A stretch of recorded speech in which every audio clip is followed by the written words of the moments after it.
Boa tarde a todos, a todas. Quero agradecer também o convite do sindicato para que possa estar aqui com vocês hoje. É sempre um prazer a gente debater essas questões, em que pese serem questões difíceis, né? As notícias nunca são boas, mas acho que nós já tivemos uma introdução muito boa pela manhã a partir do conhecimento do modelo chileno, que, a mim, parece fundamental para que a gente consiga ver a dimensão do desmonte que se pretende fazer na Previdência brasileira.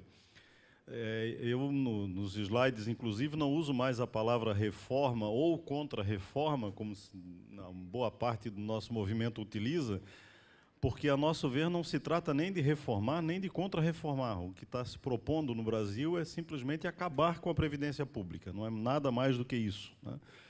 Inclusive, na semana passada, no depoimento da Comissão de Direitos Humanos do Senado, nós dizíamos isso, de que adotar uma mudança de tal magnitude no modelo brasileiro vai significar consequências absolutamente desastrosas no médio ou no longo prazo.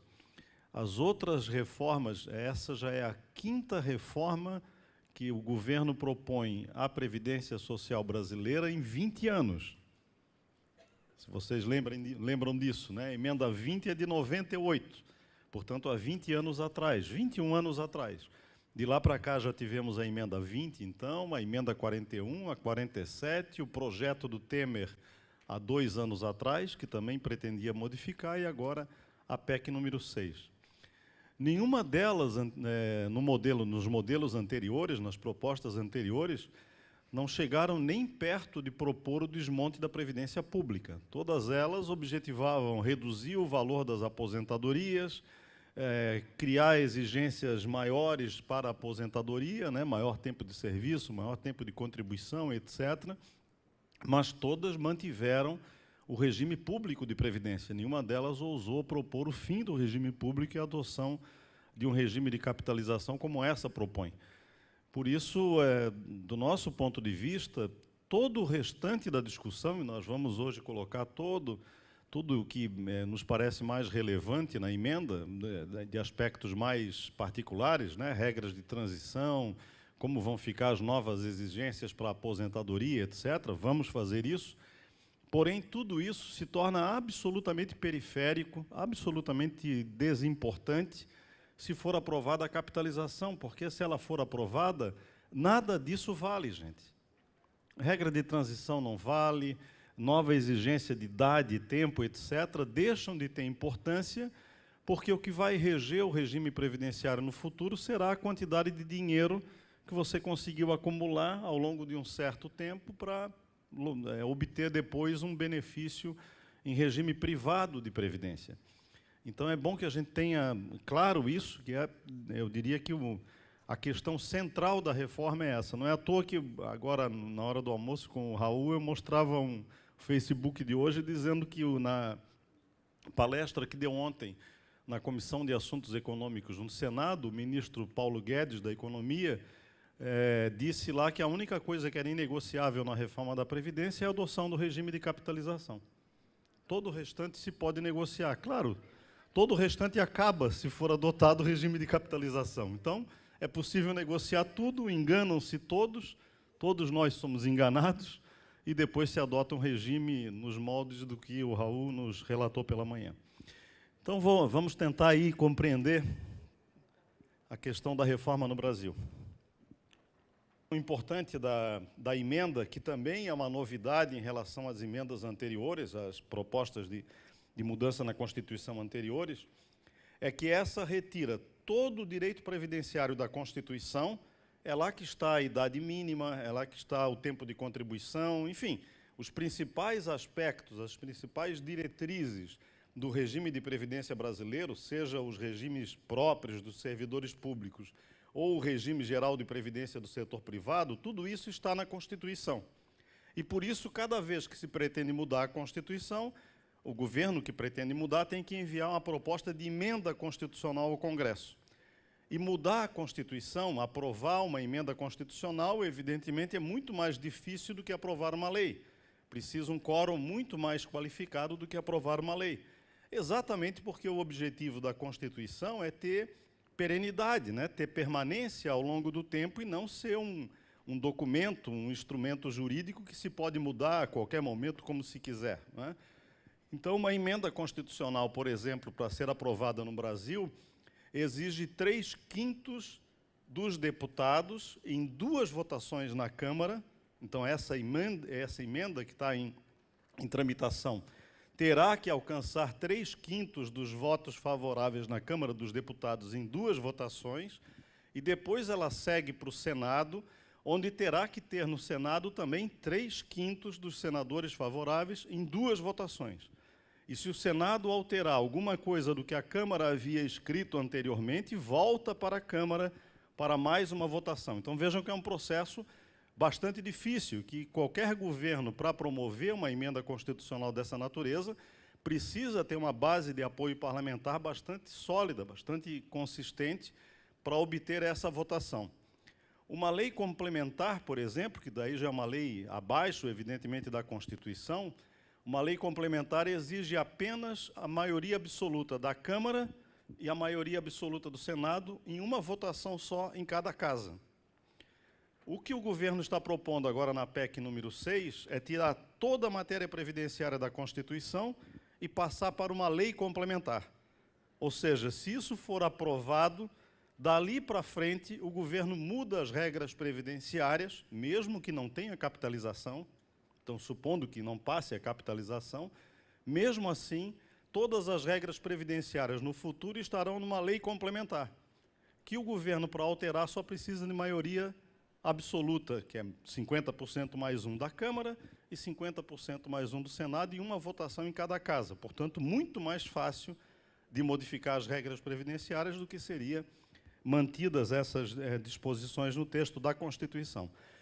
Então, essa é a primeira questão que a gente precisa combater, ou seja, exigir que as regras previdenciárias do povo brasileiro, seja regime geral, seja regime próprio, estejam na Constituição exatamente para assegurar essa perenidade, essa segurança nas relações jurídicas, né, a segurança de que essas coisas não se modificarão futuramente de acordo com o humor de qualquer governante. E digo aqui qualquer um, porque nós, nessas 5 experiências, já vivemos governos de social-democracia, governos mais à esquerda, governos mais à direita. Portanto, infelizmente, no Brasil, e parece que também foi assim a experiência chilena, não é a matiz ideológica de quem está no poder que define os rumos da Previdência, e sim todos eles, ao que parece, são munidos do mesmo pensamento: reforma, reforma, reforma, tem déficit, equilíbrio fiscal tem que ser atingido às custas da redução dos direitos dos trabalhadores de maneira geral.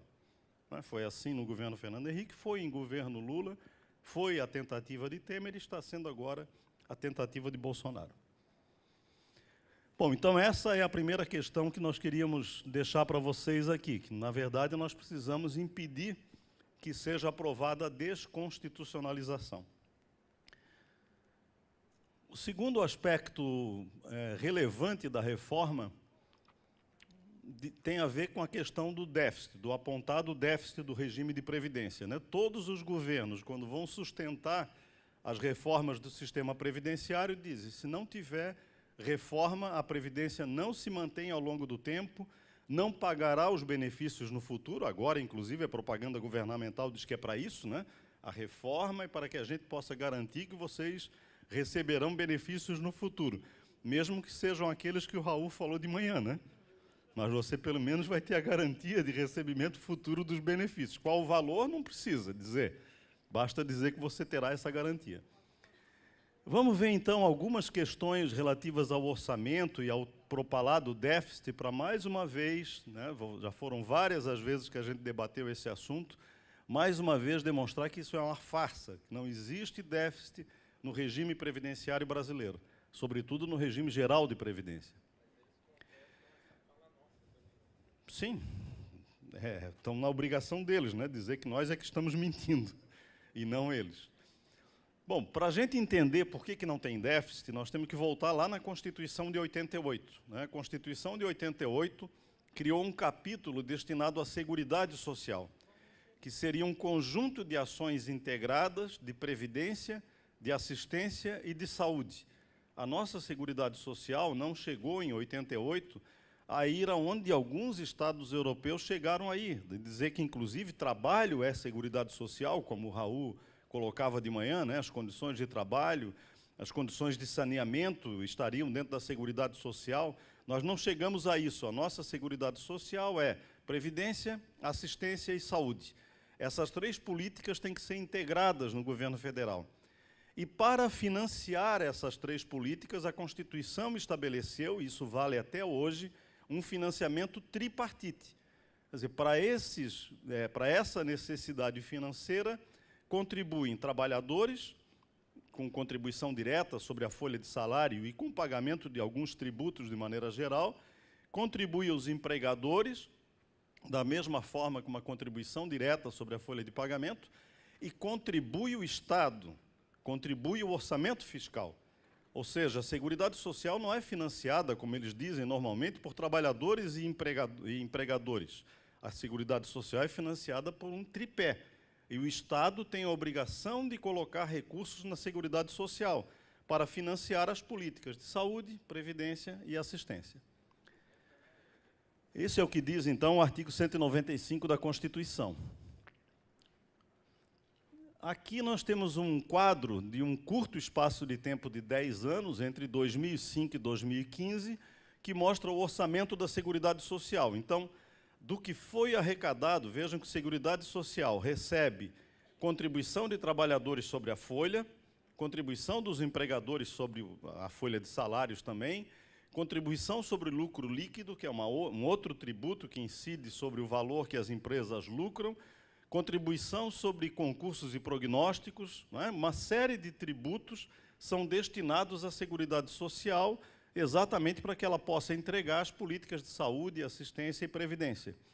Nesse quadro aqui, nós temos apenas as contribuições feitas, então, pela sociedade, trabalhadores, empregadores, e nós, como integrantes da sociedade, por exemplo, quando colocamos combustível nos nossos carros, uma parte daquilo ali é tributo que vai para a Seguridade Social, então a sociedade como um todo. Aqui, portanto, não tem nenhum aporte do orçamento fiscal, não tem nenhum dinheiro que o Estado tenha colocado, como deveria colocar, porque o financiamento é tripartite, como vimos antes, nenhum valor colocado pelo Estado entre 2005 e 2015. Ainda assim, em todos os anos, e se a gente pegar a série até 1989, que é o primeiro ano pós-Constituição de 88, em todos os anos a Seguridade Social teve um orçamento superavitário. Sobrou dinheiro. Só nesse curto espaço de tempo aqui sobrou 672 bilhões de reais. Então vejam que a Seguridade arrecada o suficiente para fazer as políticas que fez e teria recursos financeiros, inclusive, para melhorar essas políticas, melhorar as políticas de saúde, de assistência e de previdência. Portanto, ela não é, nunca foi, pelo menos de 89 até 2015, não foi superavitária. Se aqui nós colocássemos o orçamento da União também, alguma contribuição da União Federal, nosso superávit seria ainda maior, né? E poderíamos ter feito políticas dessas três áreas bem melhores do que fizemos. A partir de 2016, e aqui é possível verificar uma queda que começa em 2013, né? 2012 para 2013, começam os reflexos da crise internacional de 2008, no financiamento da Seguridade Social no Brasil. Começa a diminuir o superávit, não que exista déficit, diminui o superávit, né?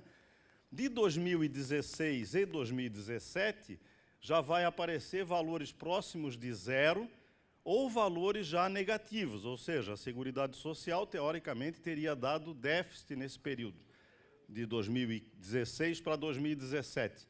Porém, nós vamos ver em seguida que não há esse déficit por outras razões, os recursos que são desviados, os recursos de renúncia fiscal, enfim. Vamos mostrar isso para dizer que mesmo esse quadro, que apanha só séries históricas, nós não teremos, então, mesmo no ano de 2018 e 2019, em nenhum ano eventual déficit na Seguridade Social.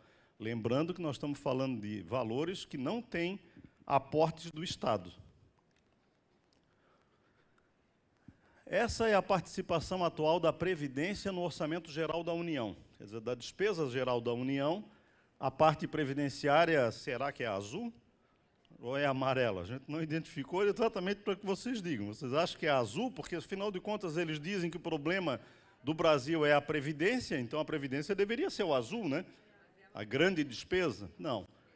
A Previdência é o amarelinho, que consumiu, em 2018, cerca de 24,8% do orçamento da União. Quer dizer, todo o problema que eles dizem ser o grande problema do déficit fiscal brasileiro, do possível déficit fiscal brasileiro, se resume a 24,8%. No restante, não se fala. E nós queremos falar do restante. Queremos discutir também a parte azul, porque se querem discutir a amarela, vamos discutir tudo, né? Vamos lá.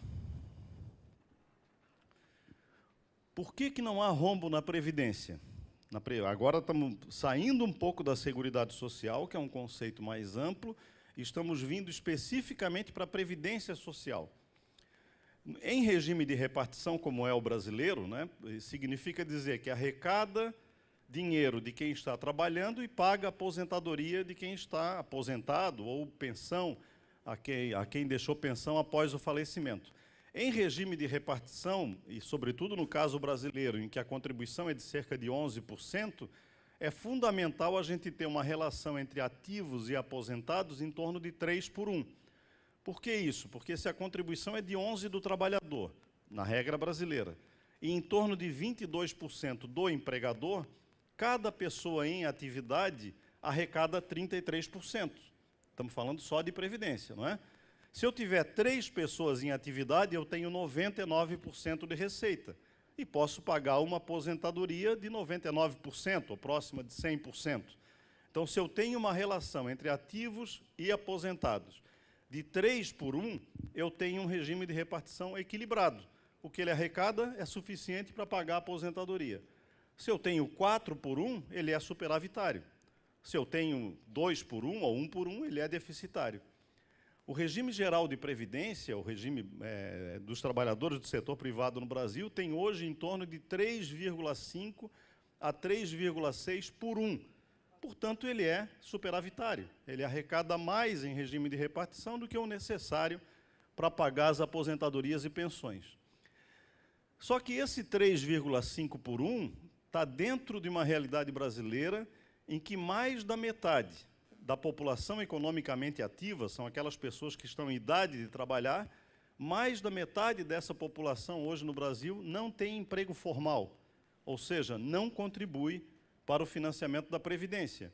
Mas vai aportar, durante a vida ou no final da vida, benefícios de saúde, lá da Seguridade Social, ou um benefício assistencial, né, se não teve capacidade contributiva ao longo da vida.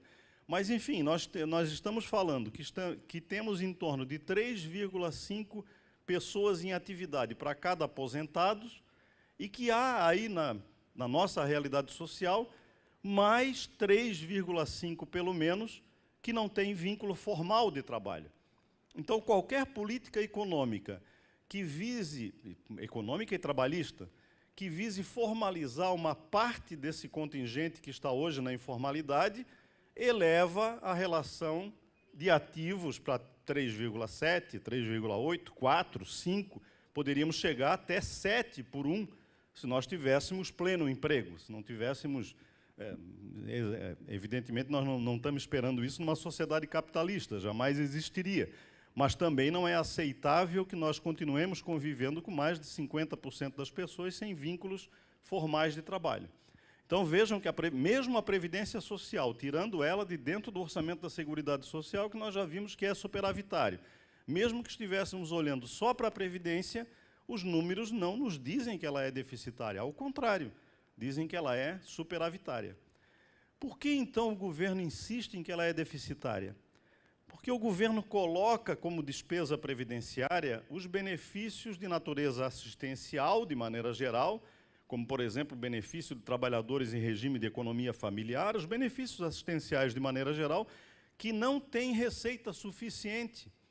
A Constituição de 88, para essas pessoas, disse que o regime ou não era contributivo, e quando ela diz que não é contributivo, ela está dizendo, vem do orçamento fiscal o financiamento.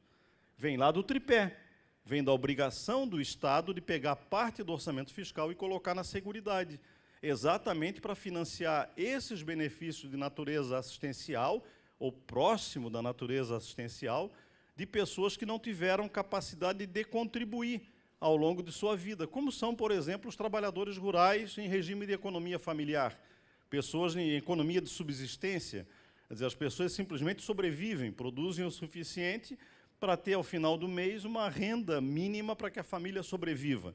Essas pessoas não têm excesso de dinheiro capaz de gerar sequer uma arrecadação de natureza previdenciária, como no setor urbano, como entre servidores públicos, em que há salário em patamares mais razoáveis, não é?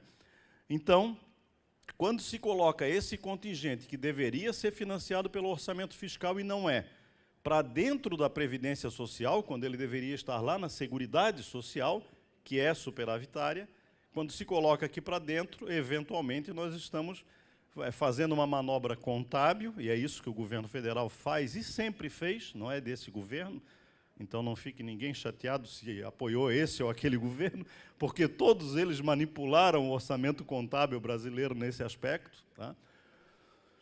Bom, além disso, aqui dentro do orçamento da Previdência Social, vocês lembram que lá em 1994, exatamente por conta daquele quadro anterior que mostrava superávit repetido na Seguridade Social, em 1994 para 95, ainda no governo Fernando Henrique Cardoso, eles olharam para esse superávit e disseram, olha, mas se está sobrando dinheiro nessa área, por que eu, Estado, não posso pegar um pouco desse dinheiro, desviar, tirar dessa área e colocar em outra área, mesmo que seja algo justo, estrada, segurança, etc.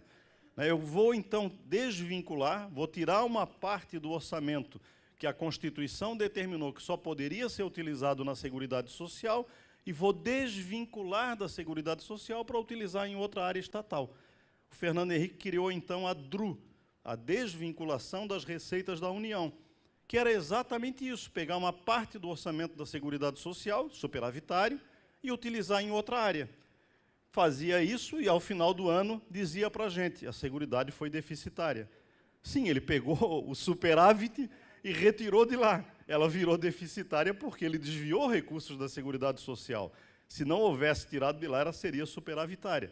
Claro que o objetivo da Seguridade não é dar lucro, mas ela poderia, esse superávit poderia estar ali melhorando as políticas de seguridade social, de assistência, de saúde e de previdência, pagando melhores benefícios, fazendo uma saúde pública universal de melhor qualidade, etc.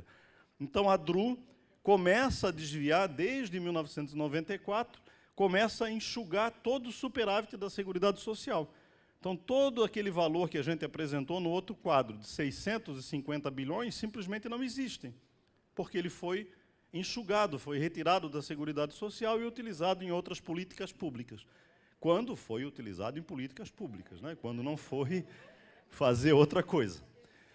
Então, esse é um segundo elemento a demonstrar que a Seguridade Social e a Previdência poderiam estar muito melhores do que estão.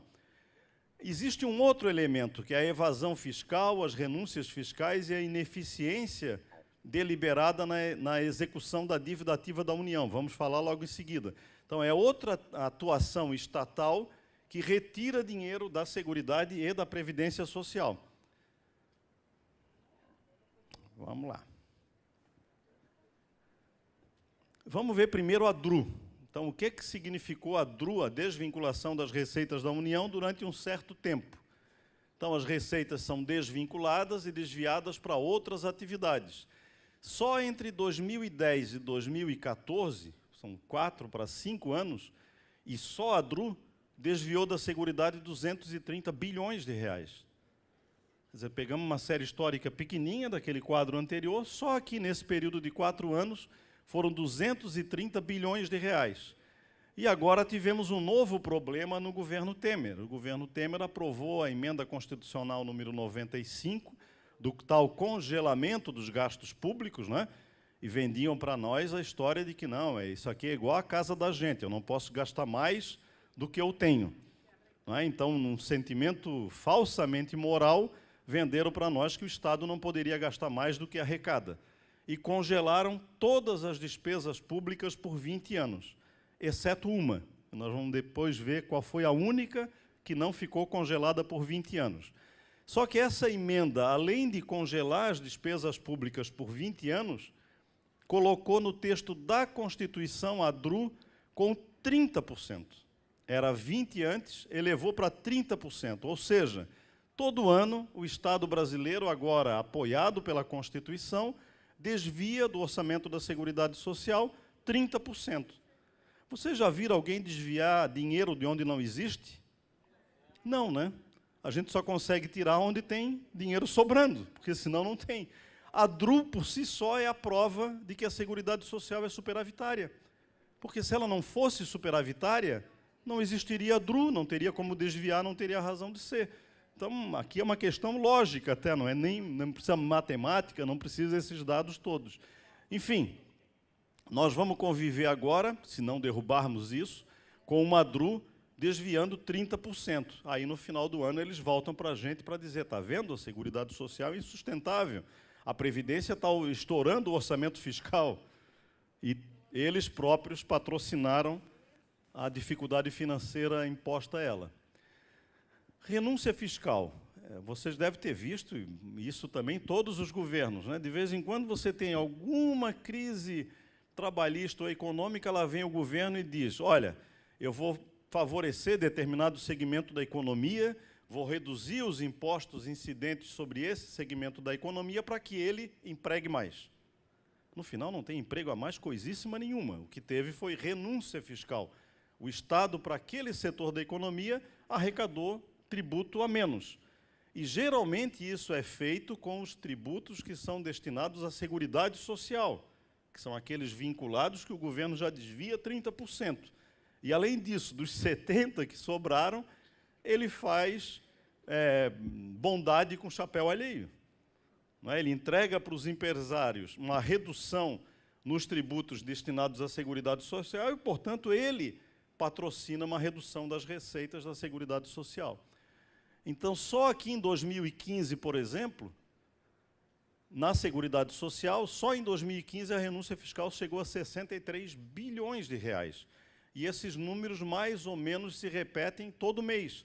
Esses 63 bilhões não está lá naquele quadro anterior, aquele de 10 anos que a gente mostrou, da Seguridade Social superavitária. Se ele estivesse lá, o superávit era maior. Ali foi o executado efetivamente, né? Portanto, já era um orçamento da Seguridade Social que havia perdido valores da renúncia fiscal em 2015, 14, 13 e assim por diante, né? E nós estamos tentando falar aqui de números relativos a governos mais à esquerda para demonstrar que é lá e cá, né? A situação não muda muito, as políticas não mudam muito para que todo mundo fique mais confortável aqui e mais unido em torno do que a gente tem que fazer efetivamente, né? E não se dividam porque eu apoio fulano, eu apoio ciclano, eu quero isso, outro quer aquilo. Não, todos fazem igual. Todos os que estão nesse campo, mais ou menos, né? Novas renúncias foram recentemente anunciadas, chegando a 40 bilhões, isso agora para o ano de 2019. Vamos ver uma outra fonte de evasão de dinheiro da Seguridade Social, a dívida ativa. O que é isso? Bom, os empresários devem lá o recolhimento de determinados tributos para a Seguridade Social. Se eles não pagam aquele tributo, né, se fraudaram, se, enfim, atrasaram aqueles tributos, o Estado brasileiro tem a Secretaria da Receita Federal, que, através dos fiscais, verifica a situação financeira das empresas e apura os débitos, não é isso? Empresa que deixou de pagar determinado tributo, vai, então, para a Receita Federal apura esses valores e encaminha para a Procuradoria da Fazenda Nacional para que ela execute, para que ela cobre, para que ela ajuize as ações de execução de dívida ativa, né? A DAU, então, é a dívida ativa da União, é aquilo que a União tem a receber de empresários que não pagaram os tributos que estavam obrigados a pagar. Por exemplo, o companheiro, dono da Avan, nosso amigo dono da Avan, só ele deve para a Seguridade Social mais de 100 bilhões de reais. Esse é o sujeito que prega moralidade por aí afora, mas não paga os tributos dos seus próprios empregados à Seguridade Social. Luciano Hang. Bom, vamos ver aqui, então, esses dados são acumulados até 2015. Eu não tive ainda tempo de colocar a série de 2016, 17 e 18. Mas o importante aqui é dizer que, em 2015, havia uma dívida dos empresários para com a Seguridade Social de 350 bilhões. Os dados atuais dizem que essa dívida cresceu para 480 bi, mais ou menos. É a dívida de tributos obrigatórios que deixaram de ser arrecadados, destinados à Seguridade Social, e que, então, a Secretaria da Receita fiscaliza, apura e passa para a Procuradoria da Fazenda Nacional cobrar. Em 2015, a eficácia dessa cobrança está aqui. Você tinha 350 bilhões para cobrar e cobrou 0,3%. Quer dizer, o Estado brasileiro é perdulário, e ele propositadamente faz isso. Não é porque os fiscais são ruins, os procuradores são ruins, não. É porque aqui é dívida de empresário. Dívida de empresário não se cobra no Brasil. Então, daqueles 350 bilhões, a Seguridade Social, que dizem que é deficitária, tinha para receber mais 350 bilhões, e o Estado, que administra a Seguridade Social, se contentou em arrecadar 0,3%. Eu fico imaginando vocês aqui emprestando dinheiro para os amigos, vocês têm salários altos, então têm condições de emprestar dinheiro para todo mundo, e no final do ano, quando vocês esperavam receber de volta esse valor, se contentam em receber 0,3%. Dizem, não, tudo bem. Ninguém me pagou, mas não tem problema. Vou para o ano seguinte, empresto de novo e assim vai. E a vida vai seguindo e eu deixo esses valores para trás. Então, vejam que a nossa Seguridade Social, então, teria aqui, só aqui, por dívida ativa, 350 bilhões. E os números atualizados estão em torno de 480 bilhões. Isso do que foi apurado, né? Isso aqui é o que foi apurado formalmente. Não aqueles tributos que ainda não se apurou ou que, eventualmente, não se conseguiu apurar, porque foram fraudados de algum modo que a fiscalização não conseguiu descobrir. Fernando, oi? É só avisar para o pessoal que o material vai estar disponível depois. Eu estou vendo muita gente preocupada em anotar tudo e tentar... Então, o material está disponível, gente. Pode prestar atenção tranquilamente, né? Se o Raul estivesse aqui, nós iríamos despacito, tranquilo, bem devagar, né? Que vai estar disponível para todo mundo, tá? A gente vai deixar no site, vai mandar para o pessoal aí, tá bom? Beleza. Aqui algumas frases que eu escutei semana passada. Por acaso, eu fui fazer uma palestra em Aracaju e fiquei uma tarde no hotel, porque a palestra era no dia seguinte, fiquei escutando a Globo News, assistindo a Globo News. E aí, debate sobre Previdência, escutei as frases que vocês escutam a todo momento. O Brasil está quebrado, todos têm que fazer sacrifícios e precisamos aprender a poupar. O problema da Seguridade brasileira é que vocês não sabem poupar. Vocês pegam esse excesso de dinheiro que vocês têm, porque recebem muito, e são perdulários. Se vocês soubessem poupar, a Previdência brasileira não teria problema financeiro. Então, basta adotar um modelo como os chilenos, que sabem poupar, não é mesmo? Conseguem colocar dinheiro de sobra no regime de capitalização, e vimos que não, né? Para que, então, vocês tenham garantia de aposentadorias dignas no futuro. Então, essas são só algumas frases para a gente recordar o que é que a imprensa nos diz, né? O que é que, normalmente, aqui já estou pegando, o Luciano que estava lá, pegando alguma coisa da professora Maria Lúcia Fatorelli, da Auditoria Cidadã da Dívida, que fez uma palestra para a gente na semana passada também, num seminário que nós realizamos lá em Brasília, em que foi possível aprender muita coisa de orçamento, e acho que a gente tem que socializar essa informação, para que vocês não fiquem com a impressão de que o Estado brasileiro está quebrado, que o Brasil é um país pobre, que não se sustenta, e que, por isso, então, tem que fazer uma série de mudanças constitucionais. O que quebra efetivamente um país? O que faz um país ter uma crise financeira séria e, eventualmente, quebrar? Geralmente são ou quebra do sistema financeiro. Nós não tivemos nada disso no Brasil nos últimos 20, 30 anos, ao contrário, né? Se for olhar, se alguém aqui tiver o cuidado de olhar os ganhos de todos os bancos privados brasileiros ao final do ano, eles nunca tiveram problema financeiro no Brasil, nunca. Né? E ganharam em todos os governos. Não tivemos graves problemas de saúde pública, aqui eu não estou falando do sarampo que voltou, né? ou da dengue, que é eventual. Estou falando de pestes, né? Pestes que dizimam milhões de pessoas. Não, nós não tivemos isso, não é? Nem recentemente, nem muito tempo atrás. Quebra de safra, também não, porque a safra brasileira está espalhada por um país continental e, portanto, mesmo quando há um problema numa determinada região do Brasil, ele é superado pela safra melhor em outra região, salvo um ou outro alimento que eventualmente sobe, aí a gente paga, né? Paga mais caro e paga. Ou então guerra. Estão tentando fabricar uma agora, né? Vamos ver se o Brasil vai invadir a Venezuela, etc. E aí fabricam uma guerra para que depois justifique, inclusive, que o país está com problema financeiro. Mas, enfim, não tivemos nenhuma dessas situações que pudesse dizer, olha, o país está quebrado por conta de uma dessas razões, que normalmente são as razões que levam a um debacle financeiro. Aí vamos ver o que o Brasil tem de dinheiro. Eu ia botar o dólar aqui, Raul, para você poder olhar o dólar e transformar no peso, porque a gente está nessa coisa há uns 30 dias, toda hora tem que ir lá transformar tudo. Não. Mas esses aqui são números oficiais do Brasil em dezembro de 2018, há 3 meses atrás. O Brasil tinha 1,27 trilhões de reais no Caixa do Tesouro Nacional. Dinheiro no Caixa do Tesouro Nacional. 1,7 trilhões de reais. E eles dizem que o déficit da Previdência no Brasil ano passado foi de 186 bilhões de reais. Tem lá, guardadinho, 1,27 trilhão.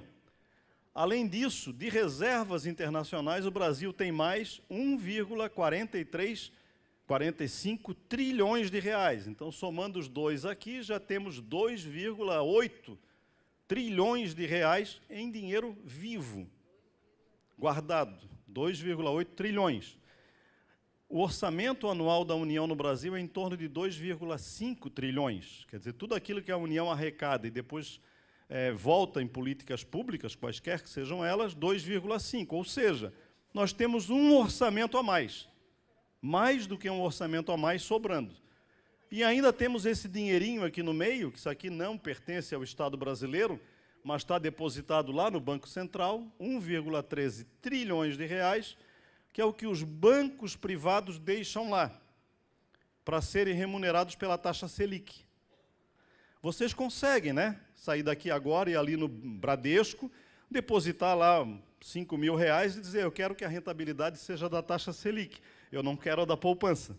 Qualquer brasileiro simples consegue fazer isso, não é verdade? Pois é. Os bancos privados brasileiros conseguem. Eles pegam o dinheiro, que na verdade é nosso, porque o dinheiro que está no banco pertence a quem? A quem depositou dinheiro lá. O saldo do salário de vocês, a pequena poupança que vocês têm lá, gerando rentabilidade abaixo da inflação, não é? Esse dinheiro o banco, então, pega e diz ao Banco Central, olha, eu queria deixar aí com vocês guardam para mim. Quando eu precisar, eu pego de volta, claro. Mas eu não pego de volta, porque eu sou remunerado pela taxa Selic. Então, mais 1,13. Então, esse é o Brasil da crise que eles nos apontam para dizer que o orçamento da Previdência vai estourar esse Brasil quebrado que está aqui, né? Essa é a pizza do orçamento da União no ano de 2018. Então, aqui está a Previdência. Aquele amarelinho que aparecia na outra pizza anterior está aqui. E aqui toda a parte azul da pizza. Então, aqui 24 ponto alguma coisa e aqui toda a outra parte, né? Agora, vejam essa daqui. 1,065 trilhão de reais é o que o Brasil paga todo ano de juro e amortização da dívida pública. Aí muitos de vocês vão dizer, não, mas empréstimo a gente pega e por uma questão de honra tem que pagar, né? A gente se arrebenta a pagar, às vezes pega outro empréstimo para pagar o anterior, né? E vídeo que o Raul falou de manhã sobre o povo chileno que tem lá 10 meses de endividamento para frente, né? O trabalhador chileno, de maneira geral, deve em torno de 10 meses para frente e talvez vá pegar um outro empréstimo para pagar aquele anterior e vive nessa roda, né? Vive nessa roda eterna. O Brasil pagou, em 2018, ao sistema financeiro, 1,065 trilhão de reais, que equivale a algo próximo de quanto ali? 40% de todo o orçamento da União no ano passado. Aí vocês vão dizer, bom, então, quando fizer a pizza em 2019, o amarelo vai diminuir, porque pagou 1 trilhão e pouco, não é? E nós vamos, nos próximos slides, trazer a série histórica para mostrar que o Brasil paga, paga, paga, e a dívida não diminui. Porque aqui não tem praticamente nada de amortização. Amortização é aquilo que você efetivamente pagou. Não tem amortização, tem juro. Então, o Brasil gasta metade praticamente do orçamento, aqui o dado foi pequeno em 2018, ele costuma se aproximar de 50%, gastou metade, isso anos a fio, desde o regime militar, e nessa parte amarela a gente não mexe. Ninguém pode falar sobre isso. Se falar sobre isso, vai ter algum problema. Claro, porque esse dinheiro pertence a quem? A quem detém o poder econômico no Brasil, ao sistema financeiro, que está louco para ter esse valor e para ter esse aqui também, com a capitalização. Aí a pizza aqui não vai ser só o amarelo, ela vai ocupar essa área de cá também com a capitalização. Realmente, quando Paulo Guedes fala tanto que a reforma da Previdência precisa render 1 trilhão, parece mais ou menos ter alguma relação, né? Mas, enfim, por isso nós dizemos, essa parte aqui tem que ser revista necessariamente, porque esse é o grande problema do orçamento da União no Brasil. Em 2014 ou 2013, foi aprovado, isso está na Constituição brasileira, que manda auditar a dívida pública. Claro, porque se vocês, imagina se fosse a casa de vocês isso aqui, todo ano vocês pegam tudo que ganham durante o ano e pagam uma dívida de 40%. Quando chega no ano seguinte, ela não diminuiu. Vocês não iriam olhar para ver o que está acontecendo, alguma coisa, ou iam simplesmente pagar de novo a dívida no ano seguinte? Todos nós iríamos auditar a nossa dívida, não é? Olhar para ela e dizer, escuta, por que eu paguei 40% de tudo que eu ganhei no ano passado e não diminuiu? Então, a auditoria da dívida pública brasileira é uma obrigação que está prevista na Constituição brasileira. Entretanto, ela nunca foi feita. Em 2013 para 2014, o Congresso Nacional, pela primeira vez, aprovou a realização de uma auditoria na dívida pública. E a presidenta Dilma vetou. E nós não tivemos auditoria da dívida pública. Claro, o sistema financeiro é quem manda. E aí, independentemente de quem está no governo, baixa a cabeça e obedece. O modelo chileno, aqui nós já falamos de manhã, não vou repetir tudo o que o Raul já falou, mas aqui no começo eu acho que vale a pena a gente repisar. Existe um estudo da OIT recente, que foi mencionado, inclusive, de manhã em perguntas, publicado agora em dezembro de 2018, que fala que entre 1981 e 2014, 30 países do mundo adotaram regimes de capitalização total ou parcial. E o estudo começa em 81, porque aqui é o Chile, né? Aqui está o Raul com seus problemas. O Chile começou aqui. Então, nesse período, até 2014, 30 países privatizaram totalmente ou parcialmente seu regime de repartição, seu regime público de previdência. Desses, 18 já voltaram atrás. 18 já viram que isso não dá certo e já voltaram atrás. Eu diria que é verdade que o Chile está voltando atrás, porque mesmo que a gente ainda tenha o pilar solidário como um benefício de natureza assistencial, pago a uma parcela dos pobres, mas é o reconhecimento claro de que o regime de capitalização não funcionou. E como não funcionou, o Estado já está se obrigando a pagar alguma coisa, mesmo que sejam valores pequenos, valores irrisórios. Mas eu já colocaria que o Chile caminha na direção de mudar, caminha no sentido prático, né? Não na decisão política de fazer, mas caminha no sentido prático de dizer, olha, o regime de capitalização que nós adotamos aqui fracassou. E porque fracassou, o Estado começa a criar alguns benefícios, e vai ter que criar outros e outros e outros, senão vai enfrentar uma crise social sem precedentes que, quiçá, mude o próprio sistema político. Então, esse dado aqui é importante, porque esse é um estudo da OIT, ninguém vai poder dizer que a OIT é comunista, ou anti isso, ou anti aquilo, espero que não, né? Então, é um organismo que faz parte da ONU, portanto, me parece que tem alguma isenção. Esse é o mapa só dos países que fizeram, então, a capitalização parcial ou total, e que depois, então, 18 deles voltaram. Eu só achei interessante colocar o mapa, porque quando a gente ouve falar dessas coisas, o que é que eu quero olhar? Bom, vou olhar Estados Unidos, Vou olhar a França, a Inglaterra, não tem nada mexido ali, né? O regime é público. Onde é que está mexido? Na região periférica do capitalismo, né? América do Sul e Central, México aqui, um pouco da África, um pouquinho aqui dentro da Europa, mas aqui nós estamos falando de países pobres da Europa, Polônia, Hungria e etc., que recém se integraram ao mercado europeu. Ou alguns países aqui da Ásia, então, e a Rússia lá no meio, que essa sim, grande, né, que adotou um regime e está voltando atrás também. Mas todo o restante são orientações do Banco Mundial que consegue se impor a países periféricos do sistema capitalista, né, para que desses países os outros países retirem recursos financeiros. Como o Raul falou de manhã, boa parte dos investimentos chilenos, das AFPs, o dinheiro dos trabalhadores, não é investido no próprio Chile, é investido fora do país, investido nos Estados Unidos, na Europa, no Brasil. 2 bancos aqui no Brasil são fonte de investimento das AFPs chilenas. Um é o Itaú, o outro é o BTG. Alguém sabe a quem pertence o BTG? Não? Vocês lembram de um tal de Paulo Guedes, ministro da Economia? Pois é, que coincidência, né?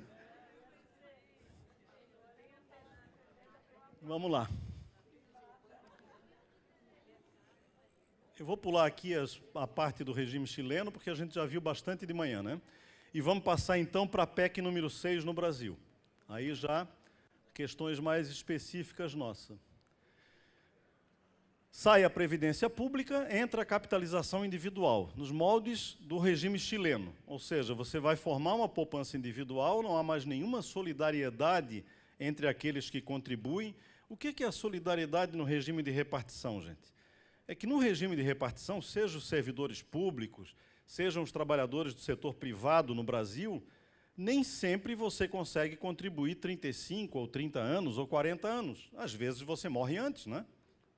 Você não está formando uma poupança individual em que o teu benefício, a tua aposentadoria ou a pensão que você vai deixar depende daquela reserva matemática. Não. Esses regimes arrecadam o suficiente para, inclusive, pagar benefícios a algumas pessoas que tenham que se retirar do mercado de trabalho mais cedo, seja por invalidez, seja por morte, e, portanto, há uma solidariedade aqui, não só para pagar esses benefícios de quem não gerou receita suficiente, é até errado dizer isso, porque o regime não é de capitalização, mas para quem não pagou pelo tempo que se esperava, né, não contribuiu pelo tempo que se esperava. E também para fazer a solidariedade com aqueles que não tiveram capacidade contributiva. O regime de economia familiar, por exemplo, é um deles, né, trabalhadores rurais, pescadores artesanais, etc., se esperarmos que eles contribuam em dinheiro a mesma coisa que o setor urbano, isso simplesmente não existe, essa possibilidade não existe, porque é uma economia de subsistência, não é uma economia para gerar receita que sobra no final do mês, ou que, não estou dizendo aqui que o salário de vocês sobre sempre, mas que no meio urbano, evidentemente, a nossa condição de vida é melhor do que a condição de vida de um trabalhador rural em regime de economia familiar, em que vive apenas para consumir no final do mês a sua própria produção. Será obrigatório, bom, se passar o regime de capitalização, e vejam aqui um detalhe inteligente da proposta da PEC número 6. Se vai ser regime de capitalização ou não, não será discutido agora. Na PEC 6 não está propondo adotar o regime de capitalização, lá nela. Ele está dizendo, a lei complementar, que virá depois que tudo sair da Constituição e vier para a lei complementar, a lei complementar instituirá, não diz poderá instituir, aqui é um pouquinho diferente, né? O poderá significa, pode decidir lá na frente, não tem problema. Aqui não, é instituirá o regime de capitalização. Então não é agora. Como não é agora, ou pelo menos eles tentam dizer que não é agora, mas a decisão está sendo tomada agora, a decisão política, né? E é isso que a gente precisa perceber. Então, o debate que aparece na televisão é o debate sobre 65 anos ou 62 mulher, é o tempo de contribuição dos trabalhadores rurais, é isso ou aquilo, e não aparece o debate principal, que é o debate de uma Constituição que está sendo alterada, desconstitucionalizando isso, passando para a lei complementar, de uma lei complementar que já antecipadamente está dizendo que instituirá um regime de capitalização.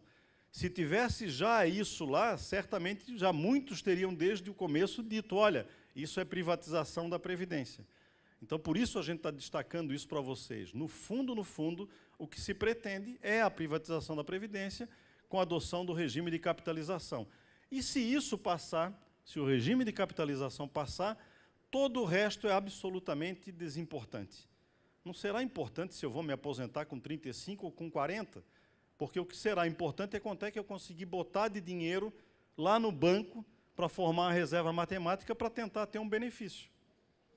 Hoje, acho que a professora Bartira perguntava para o Raul agora no almoço se tem aposentadoria compulsória nas AFPs, se alguém é obrigado a sair depois de uma certa idade. Não, não tem o regime de capitalização. O sujeito pode sair aos 65 homem e 60 mulher. Agora, se ele olhar para a conta dele e ver que a conta dele é aquilo que o Raul nos falou de manhã, ele vai dizer, vou trabalhar mais 10, mais 20, vou tentar continuar, porque com isso aí eu não vivo. Não é? Então, ele pode ficar até a eternidade contribuindo. Contribuição patronal será facultativa. Aí eles dizem, não, mas cada empregador vai poder decidir se vai contribuir ou não. Vocês acreditam que, sendo facultativa, algum empregador no Brasil vai contribuir para a formação dessa poupança individual de vocês? É evidente que não, né, gente? E aqui, lembra que nós estamos falando de setor privado e setor público. Estamos falando também de servidores públicos. Será a mesma coisa. Regime de capitalização completamente desvinculado do Estado, sem o Estado manter nenhum benefício básico. Depois vamos ver o assistencial. Tá? Será obrigatório, então, para quem ingressar depois da instituição do regime, e será optativo para quem está em atividade hoje, já está em regime de repartição, poderá optar ou não pelo regime de capitalização. Aí virá no Brasil um negocinho que está se preparando, que vocês logo, logo vão ouvir falar. A carteira de trabalho verde e amarela. A carteira de trabalho verde e amarela, o problema dela não é não ter só o 13º, não ter FGTS, não ter um ou outro direito. É que nessa carteira verde e amarela não há contribuição patronal. Aqueles trabalhadores que optarem por ter a carteira verde e amarela estão optando por uma modalidade em que o seu empregador, eles estão optando pela capitalização, e aí o seu empregador não terá obrigação de pagar a Previdência. O que os empregadores vão fazer quando isso estiver aprovado? Vão chamar o trabalhador e vão dizer, olha, tem aqui a carteira azul e tem a verde e amarela. Você quer ficar em qual? O sujeito vai dizer, não, eu quero a azul, quer dar mais garantia. Ele diz, então tá bem, tchau para você está demitido, chama um da verde e amarela. Porque é evidente que será assim, gente. Já é assim hoje. Por que numa hora que se permita ao empregador atuar dessa forma, alguém aqui vai ter a ilusão de que ele não fará? É impossível, né? Não se coaduna com bom senso com a ideia de como é que as pessoas efetivamente procedem. E as reservas matemáticas é que definirão no final o valor do benefício. Só que aqui no Brasil tem uma característica que é interessante a gente comparar com a do Chile. Vocês viram que no Chile não tem garantia de valor mínimo, né? A aposentadoria tem lá uma reserva matemática. Quando o homem chega aos 65 anos, a administradora lá de fundo de pensão faz as contas, diz, olha, você vai viver, a sua expectativa de sobrevida é até os 84, não é isso? Homem? Homem 88, sim, mulher 84, mais ou menos, né? Então, se você vai viver até lá, eu digo, ao contrário, homem menos e mulher mais. É que vocês trabalham mais e vivem mais. Nós... Bom, então o que é que faz a AFP? Ela calcula o que tem de reserva matemática, divide pelo número de meses em que você vai ter de expectativa de vida e vai refazendo esse cálculo, então, ano após ano. Mas não tem um piso. Tem uma tabelinha que se refere agora ao mês de janeiro, lá do Chile, que o pessoal de lá nos entregou quando nós estivemos lá, que depois a gente pode copiar e botar aqui no material para vocês também. Tem todas as faixas de tempo de contribuição. Ela começa com 0 a 1 ano de contribuição. E qual foi a quantidade de benefícios concedidos em janeiro de 2019 de pessoas que contribuíram entre 0 e 1, entre 1 e 2, entre 2 e 3, até 40. anos de contribuição. Tá? Boa viagem, Raul. Obrigado por tudo. Nos encontramos em breve. Leve um grande abraço aos companheiros no dia 31 de março. E sucesso para vocês. Bom, então eu falava, no Chile não há um piso. Né? Qualquer valor gera uma aposentadoria que será paga lá pelo tempo em que se espera que essa pessoa sobreviva. Lembrando que se ela viver mais do que é o esperado, o dinheiro acaba. O dinheiro acaba, gente. Claro, o sujeito tem lá, sei lá, conseguiu juntar 100 mil reais. Vai viver 20 anos depois dos 65, eles dividem 100 mil reais pela quantidade de meses. E você vai receber até aquele determinado momento e vai consumindo a reserva. Chega lá com os 85 anos de idade, a reserva acabou. Acabou, o fundo de pensão diz, bom, também acabou aqui a minha obrigação de pagar alguma coisa, agora se vire. Então, os suicídios no Chile têm a ver não só com o valor da própria aposentadoria, mas com o fato de que esse valor é finito, ele acaba. O Brasil, então, na PEC número 6, diz que aqui, diferente do Chile, haverá piso no regime de capitalização. E o piso será de um salário mínimo. Aí todo mundo pode olhar e dizer, porra, tá vendo? O governo Bolsonaro é muito melhor do que o Pinochet. Está garantindo pelo menos um salário mínimo. Mas eu tenho os mesmos 100 mil reais. E se eu vou agora ser obrigado a pagar um salário mínimo, a única diferença é que vai acabar antes. Eu tenho a mesma expectativa de sobrevida, lá 20 anos, sei lá que seja, e ao invés de fazer a conta que lá eles fazem e pagar menos, aqui vai pagar um pouco mais proporcionalmente do que paga lá, mas vai acabar aos 75, 78. Né? Então é exatamente a mesma coisa. Tá?